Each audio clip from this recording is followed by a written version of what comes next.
Welcome back, folks, to the Get a Grip on Lighting podcast. And today we got a mega show. That's right. We got 3 different people, all from Lightserve, Nailed member. Love interviewing Nailed members. But before we get there, we got to go back to the original Greg Ehrich, Energy Focus, ENERGYFOCUS.com, the original. What's going on with them? That's right. We're talking about their N-Focus lighting control platform and their N-Focus products. So those are LED tubes that actually have color tuning and dimming built into them. And you don't have to rewire the fixture. You can just bypass the ballast, cut that out, put these tubes in, change the control on the wall, easy, ready to roll. I said it before, and I'm going to say it again. Tuning in 2021 is like dimming in 1969. It's the same thing. And with Energy Focus, you got the wall switch right there with the tuning and the dimming right on it. So easy to use. Get it out there for your customers, folks. Go to energyfocus.com. That's right, the original. ENERGYFOCUS.com. And of course, proud members of the National Association of Innovative Lighting Distributors. Always coming out with great educational products. We have the #1 podcast in the industry, Get a Grip on Lighting, and we have the #2 podcast in the industry, Starving for Darkness. Go to NAILD.org. That's nailed.org. That's right. Get associated. What are you waiting for? But for right now, we got Kevin Franklin, Bill Hurd, and Jason Bradford on the Get a Grip on Lighting podcast. What's up, guys? Good morning. Thanks for having us. Whoa, one at a time. Everyone coming in hot at once. Woo! Kevin, you're the big dog, Chief Executive Officer, President. What do you guys about these days? What do you guys got going on over at Lightserve?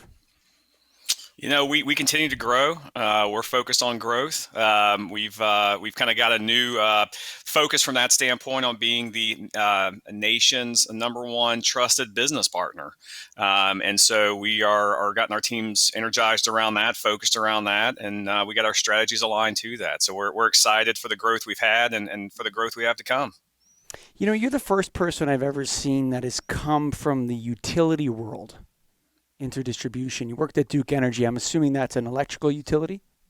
That's correct. What's that been like in terms of, and again, another assumption that you guys are operating in the world of lighting rebates and helping your customers through those kinds of things. What's that transition like been going from the utility world into the distribution world? I often see people going from distribution to utilities. In fact, many of my employees that I train now work at utilities. They got poached by recruiters from my company to go, instead of selling lighting, they're talking about selling lighting at utilities. What was the transition like the other way around? You know, I actually had multiple different roles when I was at Duke. The last one was the director of energy efficiency. So my kind of foray into the business was actually from the rebate side initially. I had responsibility for the C&I programs across the Duke Energy footprint. So we had a 6-state footprint, and I had responsibility across the board for implementing those programs. So I grew from a program manager to a manager of a team to ultimately the director of the group. I brought into the group a operational understanding as far as kind of organizationally, strategic, and kind of leadership standpoint. And we like to say that we're pretty unique in the sense that we each bring, between Bill, Jason, and myself, a very different skill set to the table that when you kind of connect them, we believe is unmatched in the industry. Bill and his experience in the lighting industry over the years, and Jason from a financial standpoint, myself from more of an operations strategic standpoint. It took 3 of us, but we made a pretty good person out of it. In the utility world, do you guys joke about lighting distributors the way we joke about you guys? Because we're always making fun of utilities all the time. You know, in the utility world, we're pretty boring, so we don't really know a whole lot of jokes. We don't get beyond those dad jokes too much. That's funny. Bill, what's happening, brother? So former president of Nailed. What year were you president? I believe it was 2007, 2008. And that's when you were with Nova Lighting in Carolina, South Carolina? Charlotte, North Carolina. Mm-hmm. Started that in 2000 and joined Nailed immediately after that, 2001. Got on the board. Nailed obviously is a different association today than it was then because of the industry that we live in today, which is very different, right? You guys have done an amazing job transforming Nailed into the organization is today. You've kept up with kind of what the lighting world is all about, more than just distribution of light bulbs as it was back in the early day. And And just to clarify, we're more than, and I think Kevin and Jason will get into this, but we're more than just a distributor. We do, this, the world of lighting is in projects and it's in service and maintenance and the whole bit. And we do it from the cradle to the grave, basically, in all areas of lighting, not just distribution, because that's where the action is. Paradigm has shifted for sure, and I think a lot of people have developed new business models, new business models since you were the president of NIL. But I got to know, executive vice president of sales. Yeah, you do sales, business development, and operations. I'm not surprised because I've known you for years. But what's customer engineering? So, first of all, and again, go back to Kevin. He'll give you the genesis of our company and kind of where we started and when we started and so forth. But we've had 6 or so acquisitions in the last about one a year in the last 8-9 years, and one of them was a company in Ohio most recently in December called Alumatech, and they had a division called customer engineering. So historically, in the days of Nova Lighting, and in fact, a lot of distributors today, the sales rep or the account manager does it all. They do the selling, they close the sale, they put the proposal together, they project manage a project, they do the design, the whole bit. So with the acquisition of Alumatech back in December, what it afforded us was our salespeople can now just sell. So when they go close they go have an opportunity on a project or a customer opportunity with distribution, wherever it is, they can pass that off to the customer engineering group, which is in between sales and actually our operations division, which is the installation side. So they help the sales rep put a proposal together, get pricing, warranty information, do design work, application design as well, and then kind of help the sales rep put it together. Sales rep presents it, closes it, and then once it's approved, it passes over to the operations team. Now the sales rep forgets about it, the install happens, and they move on to the next opportunity. So it's really given us an opportunity to alleviate some of the day-to-day burdens of our account manager and our sales team so they can go out indeed and just focus on selling. And how do you feel as someone who's done that in the past, Bill? I know you're like me right now. What I do is I count it, I audit it, I enter it, I sell it, I manage it, down the line, and so do all my reps here. How has that transition been on your end? Has it been well accepted, it sounds like? For me personally, absolutely. And I think for the sales reps as well. I mean, for me, I'm at a different stage of life. I'm 60. And so I want to get to that place where I don't have to be in the weeds and be on a lift, 30 foot in the air at midnight on a project, which, we do, right? We did.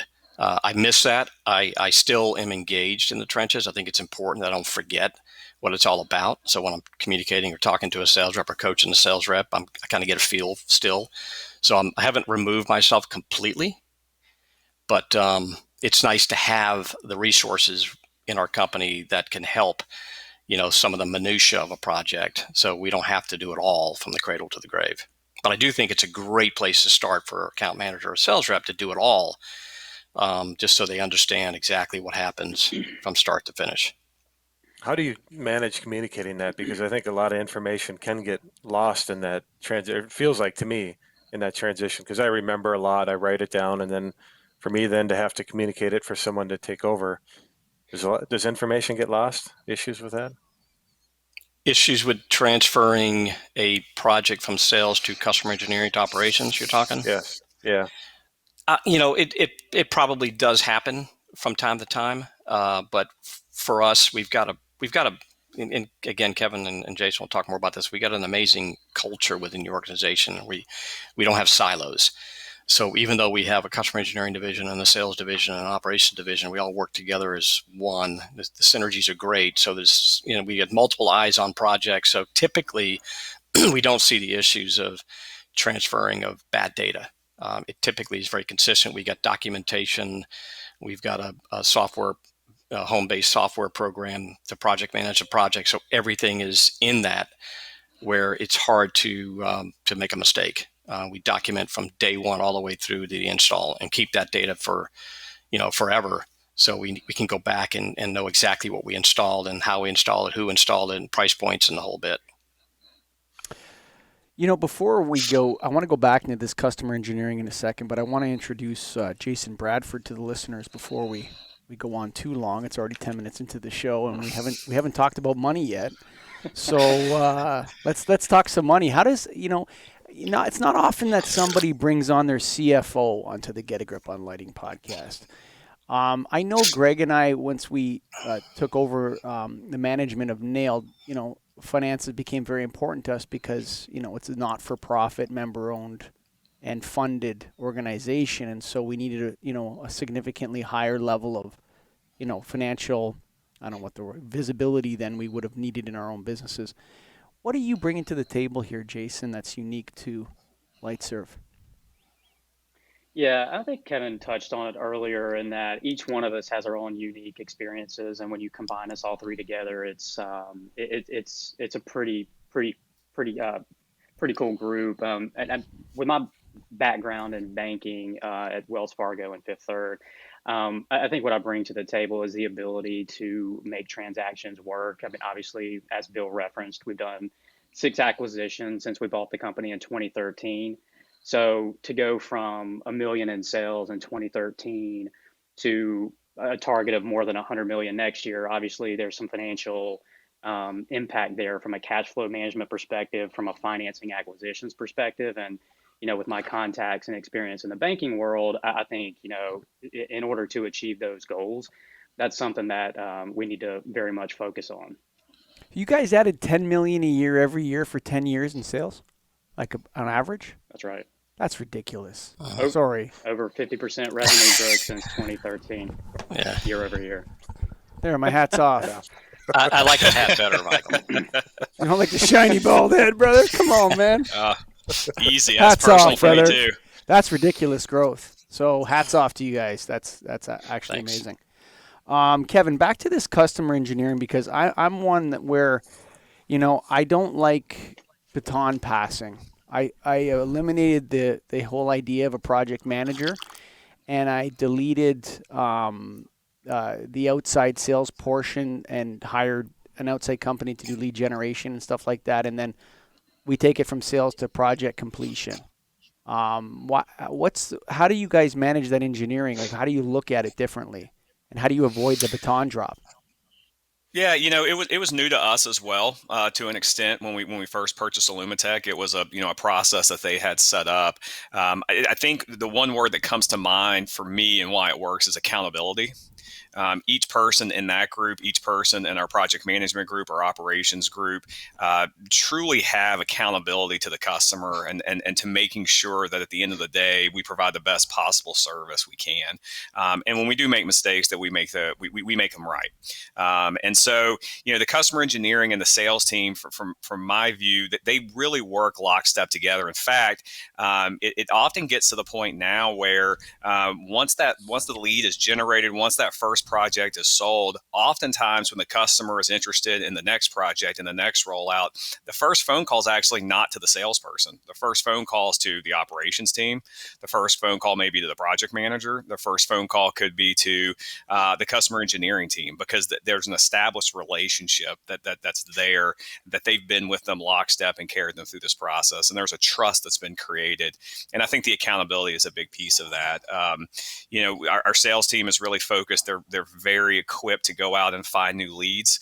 They do it very well, and we want them kind of focused on that. And if we can help them build the trust in the team members that we have, that they've got their best interest in mind, they've got the customer's best interest in mind, then we found the mix that really works. But I think for us, it's that accountability that's really made it work to this point.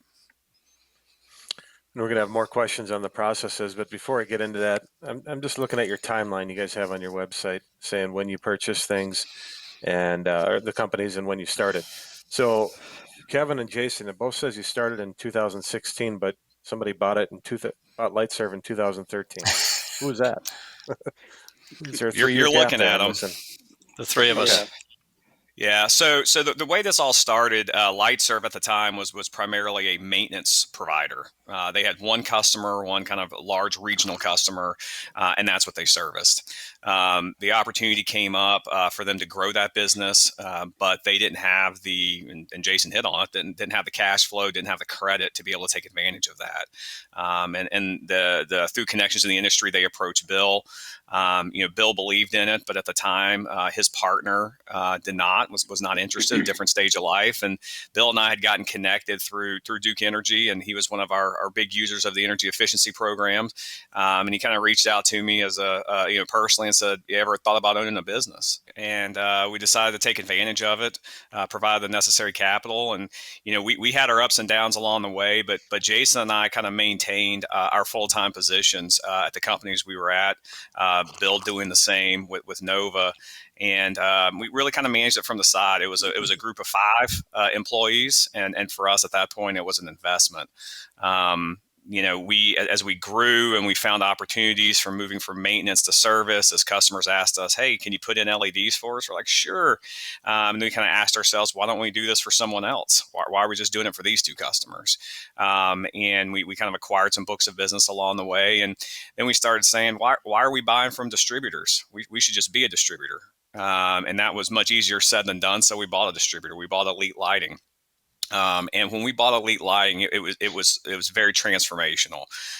We went from 8 to 10 employees to over 40 employees overnight, and a realization very quickly that we couldn't do this from the side anymore. If this was going to be successful, we had to live it, breathe it every day. And so Jason and I kind of took that leap of faith with Bill's support and moved over full time and really put all of our time, effort, and energy and focus on growing it. And have been successful over the years. Like I said, we've had our ups and downs. And 2020 had a lot of challenges for many and for us as well. But it brought us Illumitech, and it brought us a great team, a great platform, a great system from their internally built ARC platform that we didn't have. And I think it's really positioned us to grow further into the future. What's interesting to me is, and I think Bill, you'll probably be able to relate to this, and I know Greg will, and that's there's a level in business where you learn how to borrow money and deploy it within a business model, and I don't think you could grow that way without financing. Jason, tell me how important it is that the owner of the business or the management team really understand how to leverage and use capital to grow their businesses. Sure. It's probably, and maybe I'm biased, I think it's the lifeblood of the business. Obviously, for us to meet our hurdles of significant growth every year, you have to have access to capital. But if you leverage capital in the wrong way and you deploy it in inefficient manners, it can also strangle you and cause you to go under.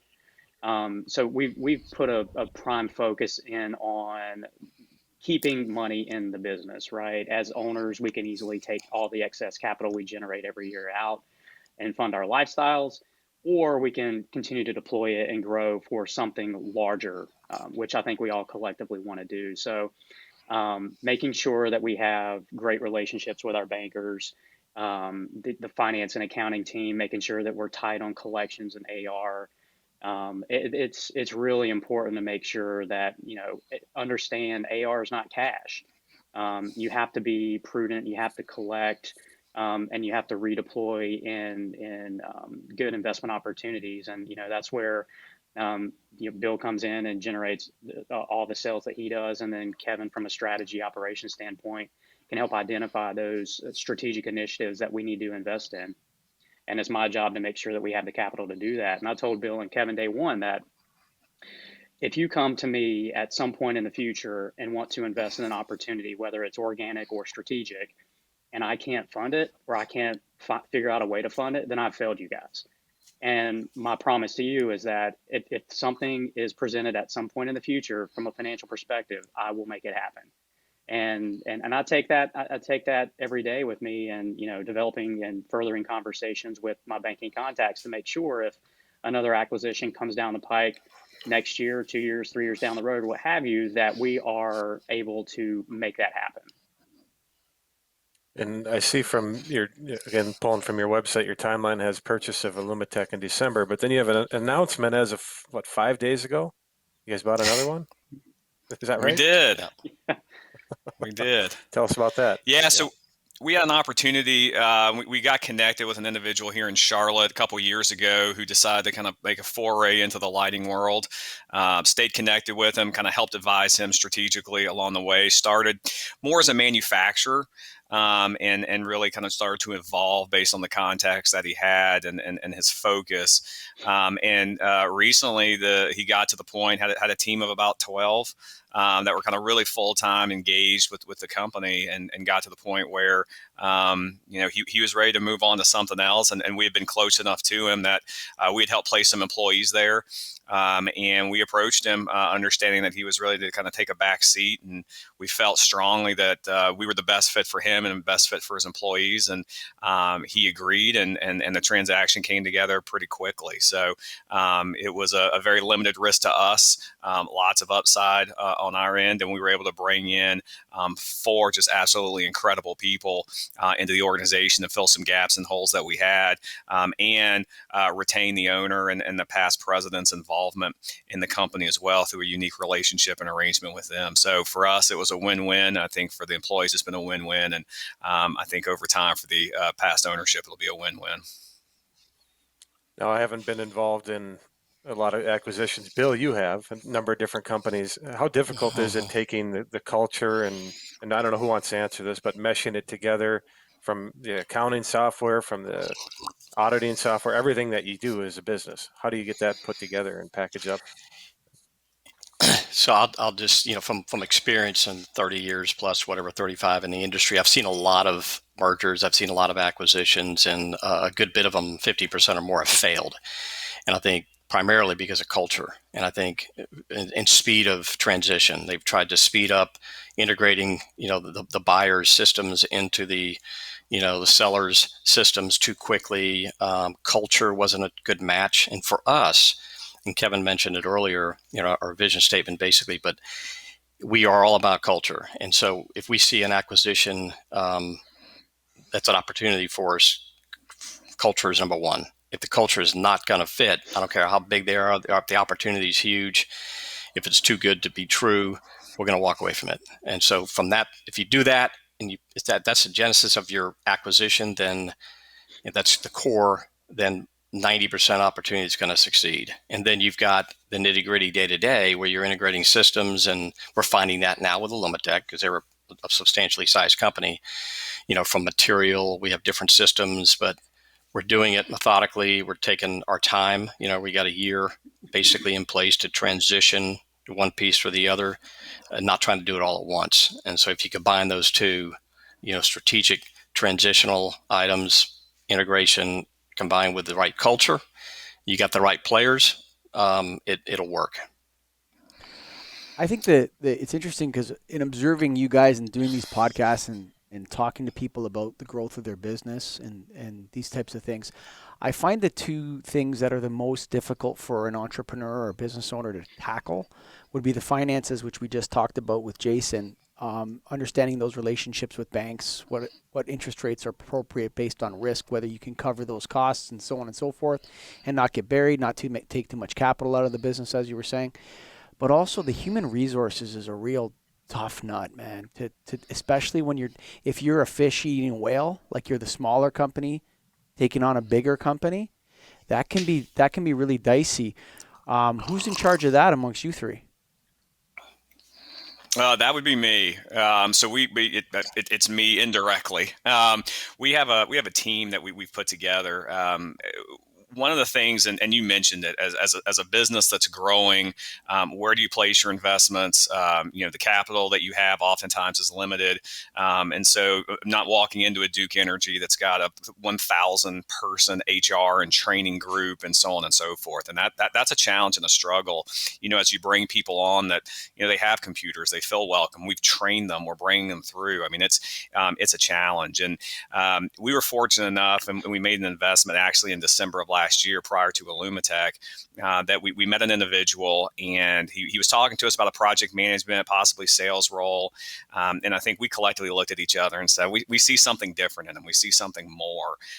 He probably is the most passionate person about people that I've ever met and I've ever personally been around. And so we actually created a role for him called the Director of Employee Engagement and Customer Experience. And his job and his team's job is really to focus in on in the last 4 months has been defining what we want the culture to be, defining the mission statement and the vision, the values, our purpose. Why are we here? The actions, and now it's rolling that out and really making it all about the people. And so, for us, we haven't always, I think we've always believed we were that. Our actions, I think, showed that, but we're never intentional about it. And we've gotten much more intentional, much more focused with it, with adding Jonathan to the team, which has been just a tremendous value. We did a survey, an employee engagement survey, the first one we ever did towards the end of last year, and I was shocked at how well it actually turned out. I'd been part of these at Duke and Wachovia, another place I'd worked, and oftentimes, if you can get to 60%, 70% people are happy, that's unbelievable. And we were 90+%. And we looked at ourselves and said, wow, we really haven't even done that much yet. And so the human piece is a big piece. We really are foundationally based on that. It's all about the people. We've got to take care of our people first, and everything else will fall into place. And we've made the investment in actually creating a team that's focused on that now. And we're starting to see some of the dividends of their work. I think I know the answer to this, but it might be a plug for Nailed. How do you train them in to the lighting industry? Bill, you want to take that one? How do you train them in? Yeah, how do you guys handle training new people into the lighting industry? I assume you're hiring new people. Yeah. It sounds like you are. Yeah. Well, so today we have 120 or so, Jason, right? 120 employees, and they're not all in sales. 107. Today it's 107. Okay. 107, yeah. So it's over 100 employees. So you've got accountants, you've got IT, you've got HR, you've got installers, you have engineering, and you've got sales groups. So the training for all, we've got an onboarding, as Kevin mentioned, onboarding team, an offboarding team, which you hope that's limited, of course. But from an onboarding perspective, based on the segment they come into the company, and the training is different. Obviously, accounting is different than sales. So from my perspective, if I look at the front side of our business, the sales, marketing, customer engineering side, a good number of the folks that come on board have a lot of experience. Folks like Doug Stoneman, who you guys may know in the past, a 30-year industry veteran, Tim McCauley, who came from Sylvania, Director of National Accounts, 35-year veteran. So they don't require training except understanding the distribution side. As Michael alluded to earlier, manufacturing is very different than distribution, and getting that mindset. But for us, one of the things I've done from day one, I'm a big believer in education. I was involved in Nailed early on with the Paul Hafners of the world, and we created the LS1, LS2 program. So just about every one of our account managers have an LS1, LS2, LSC. A couple of them, we've got a number of LCs out there. So I promote LC, CLEP, CLMC, all the AE courses, the NALMCO courses. I think is critical. Somebody who's new to the industry, doesn't even know what we're all about, I'll typically sit in a boardroom for a number of hours, a few days, and just kind of talk about how the industry operates. And as we all know, there's a special way to take it from the vendor to the end user, and it's so fragmented today. And to understand the whole agency model and the ESCO model and the installer model and the contractor model, and understanding how that product gets to the end user and kind of where we fit in. So a lot of that's communication, and then it's in the trenches, and then getting the guys out there in the trenches on a job site, maybe on a lift, to see how a project goes from start to finish. So with the number of employees we have, each segment, each business division has its own onboarding training. But from my side, on the front side, it's more technical and more industry knowledge. And, we're members of associations beyond Nailed. So we go to trade shows and things like that. And, so they learn a lot from classes there as well. I want to hit on too, just if it's okay. I think we've talked a lot, and it's important. We've talked a lot about employees, but in the business that we're in as well, it's unique in that we have a lot of subcontractors, right? And those individuals, in some essence, become our employees, right? They're managing their businesses, so we're a business dealing with other small businesses, and their success is our success. We wouldn't be sitting here today without some of the partners that we have, and I think kind of tying in both from a training standpoint, where we're focused with them on helping them be trained, making sure they're safe, having certain safety protocols into place, but also on the financial side of what we say is treating them right. we've got a lot of large customers, and especially as our project business grows, that don't always pay on net 30 terms. You get net 45, net 60, so on and so forth. And so, we've always been focused on, we're going to pay our subcontractors net 30. We're going to find ways, to make them successful and help them be successful. And quite honestly, one of the reasons that we've went from 120 to 107 and actually just happened is because we had one of our internal installation teams that decided they wanted to start their own small business, and we supported that. And so we kind of helped them and invested them to go out on their own and do that. And when we've got 2 or 3 other cases where some of our best subcontractors actually used to be former employees, they got the itch to be an entrepreneur and move out on their own. And so I think that that's critical as well, is that we look at those subcontractors and we try to treat those subcontractors just like that they were employees, as far as, training them and engaging them, making sure they're safe, making sure they return home just like they showed up at the job site. Those are things that are critical to us, in addition to make sure financially we keep them sound. It's interesting. I was going to ask you if you guys had a lot of subcontractors, because you have some numbers that don't make sense in lighting distribution. So I took the number of employees and I divided it by 100 million, and that would be 833,000 a year per employee, which would be spectacular results per employee if you didn't have a whole bunch of subcontractors. So because I would say a good lighting distribution company does, a really good one would do like 540,000 per employee. And so 833,000 would be monster. I was going to ask, like, either you guys are ridiculously profitable, because those numbers are like electrical distribution numbers, and electrical distribution is less profitable. So they sell a lot of copper and wire and stuff like that at 10 points. So it would have been an interesting number. I was going to ask if you had a lot of subcontractors. When you're saying you're supporting them, I also have, on a smaller level, I have 5 ex-employees that have started their own companies. There's no reservations about that. You're 100% happy to see them go. You don't, a little bit like, you guys are going to go on your own. You're going to compete with us. Do they compete with you ever directly? They don't. They haven't. We've talked about that internally. Certainly, always a topic for conversation. I think where we end back up on it is if I can have 1 employee or 2 employees leave and start their own business, and they can take a large account from me, I was doing something wrong to begin with. That there's more to it than just a person, that there's an infrastructure that sits behind it.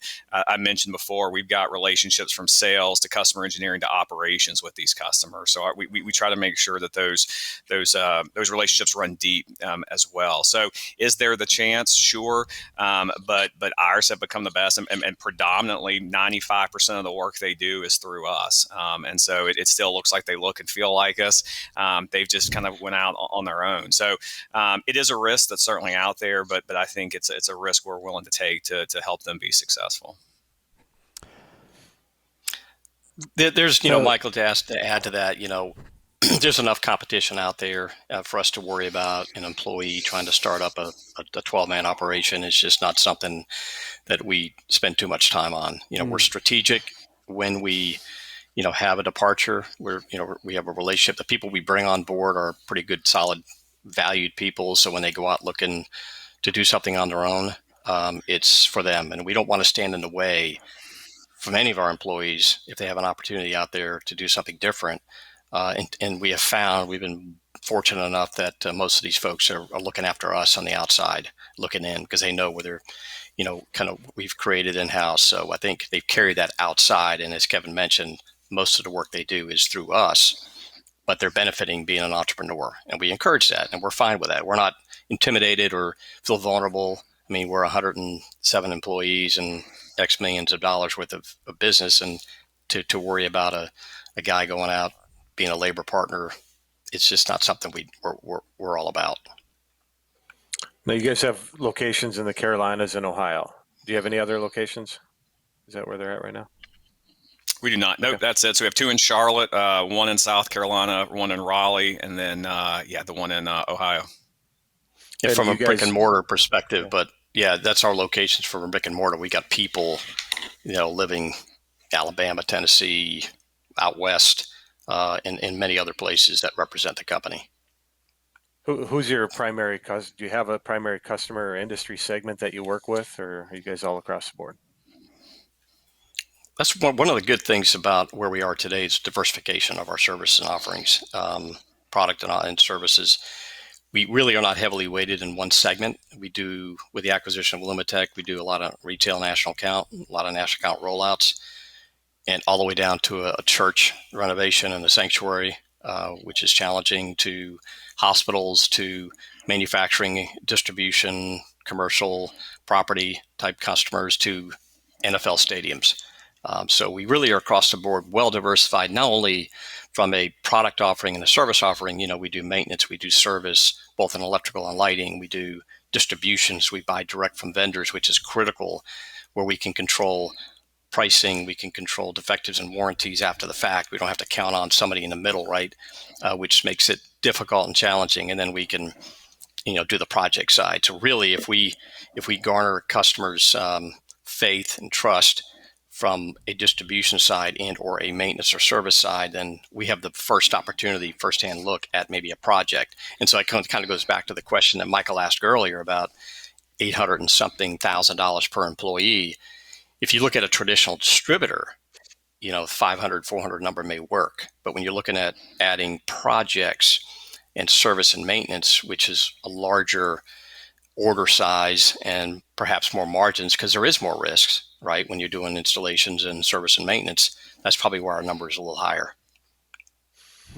If somebody were going to ask you to identify as a certain business type, the traditional model, which has shifted, as we know, distributor, contractor, maintenance, what do you guys say you are? That's a tough one. Jason, how would you describe that? Jason's the from an outsider finance coming into this industry. It'd be really interesting to see his answer, but it's a nice place to be in an answer. But I'd like to see how what Jason would say about that. I think we're very unique, right? In the way, at least from a finance perspective, I like to see sticky recurring revenue in a diversified business model. So I think for us, to Bill's point, we're very diversified: service, maintenance, very sticky revenue; distribution, more sticky; project business, less sticky. But I don't know if there's like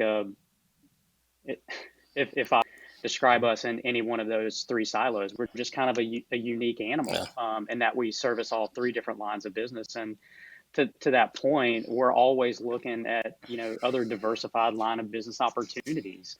We're obviously not trying to over diversify where we become masters of none, because then you just then you lose your competitive advantage. But for us, it's always trying to stay diversified. So if God forbid something like last year ever happens again, you're not totally tied to one specific industry or line of business to where you get whipsawed out of business. Probably not a great answer, Bill. No, I mean, it's a great answer. And to his point, it's diversification is critical, and that's where the market is today. If if you look at the traditional lighting players out there in the 80s and 90s and 2000s that just basically sold, turned inventory. That model doesn't work today. I mean, because of the LED space, it just does not. The risk in stocking an LED product is tough, because a lot of applications out there are custom built. So we're watching what we inventory, talking about finances and cash flow, how much dollars we put in an inventory. We're trying to be smart there as well. But it's just it's a unique place, as Jason said, that we can, people refer us as an ESCO. They refer us as a contractor. They look at us as a distributor, and that's fine, because we do it all. I mean, we're licensed in multiple states. We kind of separate the distribution from the service, maintenance, and projects. But in today's world, it's all about 75% of the opportunities out there in this industry and the dollars are on the project side. Customer's not going to go into their building and change one fixture out to an LED. They're going to change the entire building, and they're going to need some help with that, from an audit to a design to collecting rebates to tax deductions. So we can talk all of that and make them feel comfortable, where they can wring basically one neck, cut one PO, cut one invoice. So even doing our projects, after the fact, we can tie in finance if need be, or we can tie in maintenance or service. And and kind of keep that customer in the fold for a number of years after an install. So to answer your question, it's difficult. And again, Kevin will add in, but it's a very difficult question because we do it. It sounds arrogant, don't mean it that way, but we do with the size of our company today and the acquisitions we had from maintenance to distribution to projects, to operations. We're so well diversified to basically handle any lighting need out there, regardless of what it is. It's interesting. The safest place, it seems, during this whole chaotic last 10 years with what I call Johnny Come Lately and the lighting marauders, which is, all manner of different people entering the business and, bringing, in 2016 with $50,000, you could fly over to Shanghai and come back a lighting manufacturer, 6 weeks later and have DLC approval on all your stuff. It was pretty much that simple. But I think that was a very risky place. And I think distribution, maintenance, and projects was a safer place to be, where you picked the manufacturer, you dealt with people that you knew were good, and you would know that from Nailed, Bill, and obviously in Lightserve you guys have learned that. So it's interesting how there's a lot of chaos and acquisitions and people abandoning the business at that top level of the industry in the traditional paradigm. But there seems to be strength in the distribution area and in the contracting area. You talk to guys at Nalmco and they're doing fine, and a lot of people it seemed to be weathering the pandemic better as well. So it's interesting that you guys are diversified in multiple areas. Do you guys have your own software system that you run? Have you guys developed your own software? Do you run multiple softwares for those different divisions? How does all that work? And who should answer that question, Kevin? I'll take that one, Kevin. We do. So, yeah, we historically we did not, and that was one of the attractiveness of Illumitech and our opportunity to acquire them, is that they actually have an internally built system. They've named it ARC. But the system is built for what we do, and we've yet to find a system as we looked for one that was built for what we did. And what we do. So the system has kind of three different interfaces to it, which is unique. It interfaces internally, meaning our sales team, our operations team, our customer engineering team have documentation, references that are stored in the system. That they can cut POs out of the system, job profitabilities out of the system. So it really creates a nice workflow, whether it's for service and maintenance and work orders that are coming in, going out, or whether it's for projects or distribution. The second interface actually interfaces with customers. So there's actually a customer portal. So a customer can actually log into the system on their end, and they can actually get updates as to what's going on with the project.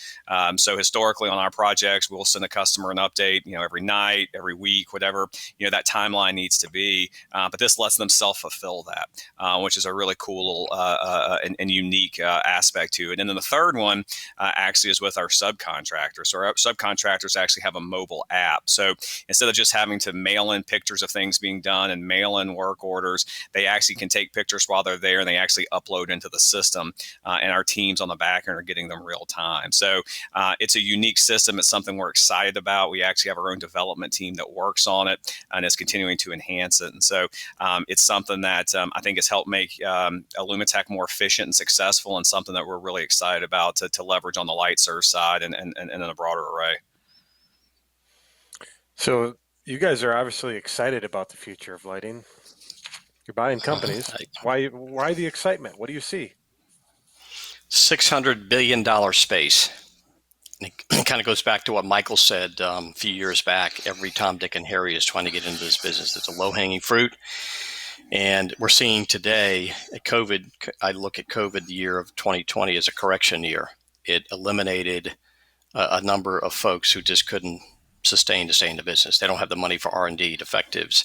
They tried to come in and out. That's why we've tried to stay true internally at Lightserve, and I think it's one of the reasons why we've been successful is to kind of stay with the major players out there, the major nailed players, the major vendors who will be here down the road. We're not going to be vulnerable or excited about a low price product. We're gonna do it strategically, and it's worked in our benefit for sure.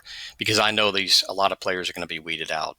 Whether they're contractors, vendors who are trying to jump in the market, they're just not going to be able to make it long term. And so when you look at that and you look at folks, companies like us, we're growing organically, not just through acquisition. We're growing organically by, our salespeople calling on different markets, growing through acquisition.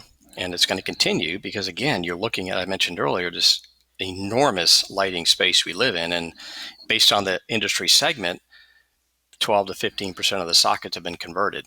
So in my lifetime, certainly, and probably even Kevin and Jason, they're 20 years younger, are going to live in a pretty healthy space. And it's kind of cool because I kind of mentioned it earlier. We've got 107 employees, right? And we've got a lot of folks on board that have never been in the lighting space.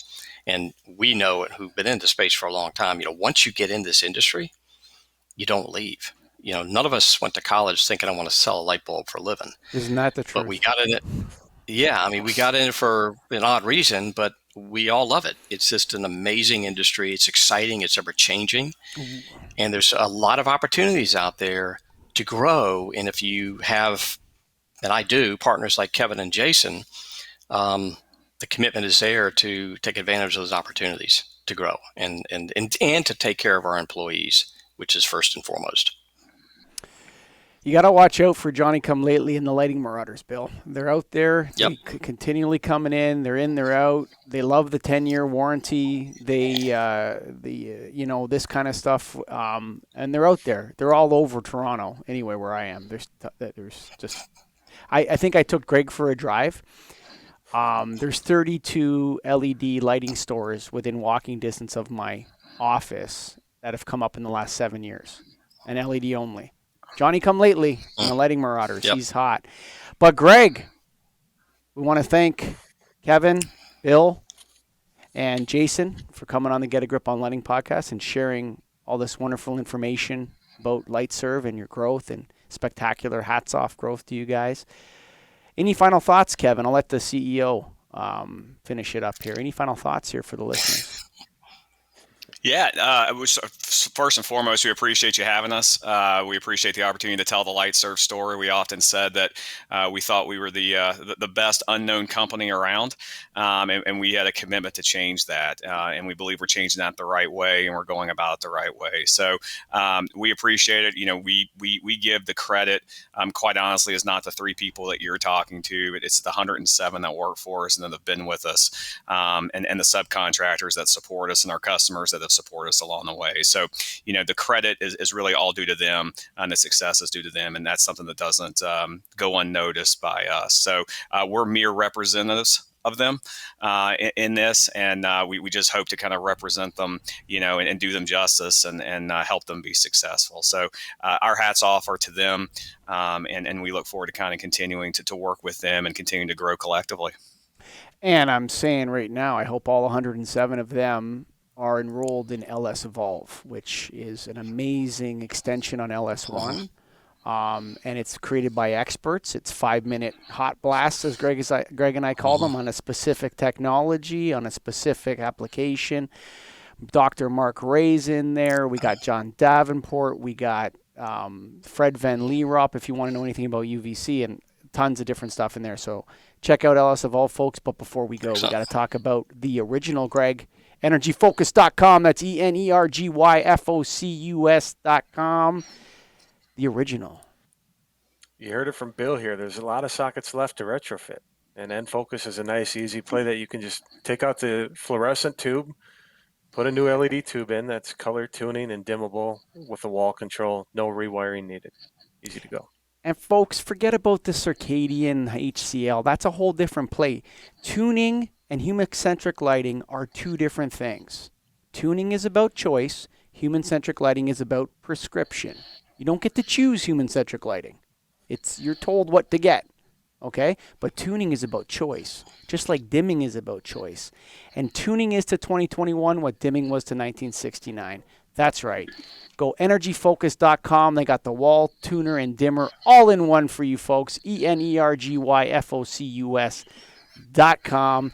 And if you haven't joined Nailed by now, then it's your problem. Go to NAILD.org, LS1, LS2, the 2 top podcasts in the industry. We got open letters going out. We're driving the dark sky issue to the front of this industry. And before I go, you got to check out starvingfordarkness.com. Remember, this industry is going to start selling darkness.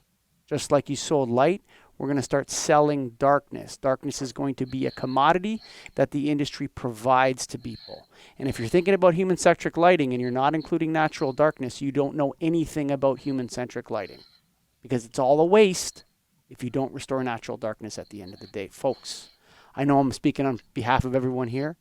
Thank you for listening. We love you guys. Go to nailed.org right now. Quick. Bye for now.